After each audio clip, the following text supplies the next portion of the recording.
Price Lord. வேதத்தின் பெண்கள் அப்படின்னு பார்க்கும்போது இன்றைக்கி வந்து நான் எடுத்துக்கிறது வந்து இயேசுவோட தாயார் மரியாளை பற்றி தான் நான் பேச போகிறேன்.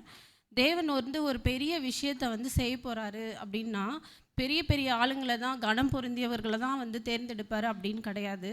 சாதாரண ஒரு மனுஷங்களை நம்மளை கூட ஆண்டவர் தேர்ந்தெடுப்பாருன்றதுக்கு ஒரு உதாரணம் தான் வந்து மரியாள். அவங்க வந்து சாதாரண ஒரு பெண்ணு தான், ஆனால் அவங்கள கொண்டு ஆண்டவர் எவ்வளோ பெரிய விஷயத்த வந்து செஞ்சுருக்காருன்றதை நம்ம பைபிளில் பார்த்துருக்கோம். இப்போது முதலாவதாக அவங்கக்கிட்ட இருந்த கீழ்ப்படிதலை பார்க்குறோம். லூக்கா 1:38 இதோ நான் ஆண்டவருக்கு அடிமை, உம்முடைய வார்த்தையின்படியே எனக்கு ஆக கிடவுது அப்படின்னு சொல்லி பார்க்குறோம். இந்த வசனத்தின்படி தேவதூதன் வந்து சொல்லும் போது அவங்க ஒரு மறுப்பும் சொல்லலை, ஒரு கேள்வியும் கேட்கல.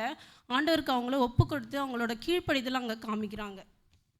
அதே மாதிரி நம்மளும் ஆண்டவர் வந்து இந்த சித்தம் வந்து உங்கள் வாழ்க்கையில் செய்ய போகிறோன்னு ஆண்டவர் வெளிப்படுத்தும் போது நம்ம வந்து ஒரு கேள்வியும் வந்து ஆண்டவர்கிட்ட கொஸ்டின் பண்ணக்கூடாது.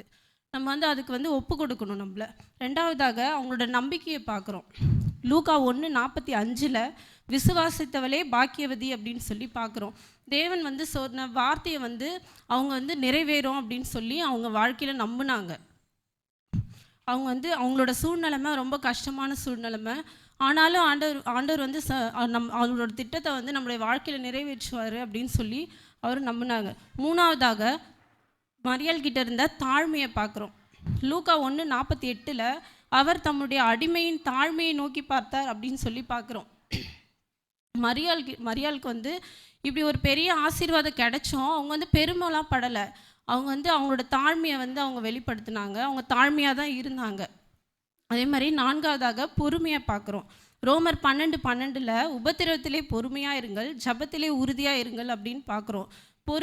பொறுமைனா வெறுமனே வந்து காத்திருக்கிறது மட்டும் இல்லை, அது வந்து நம்மளை வந்து தேவனோட இணைத்திருப்பது.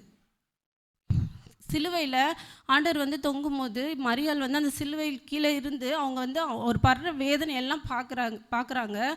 தன்னோட மகன் வந்து வேதனைப்படும் போதும் அவங்களோட பொறுமையை வந்து அவங்க இழக்கலை.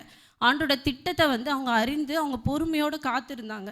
நம்மளும் நம்மளுடைய வாழ்க்கையில் நம்ம பொறுமையோடும் கீழ்ப்படிஞ்சு நம்பிக்கையோடு இருக்கும்போது ஆண்டவர் நம்மளை கொண்டும் நம்மளுடைய வாழ்க்கையில் பெரிய காரியங்களை செய்வார். ஆமென்.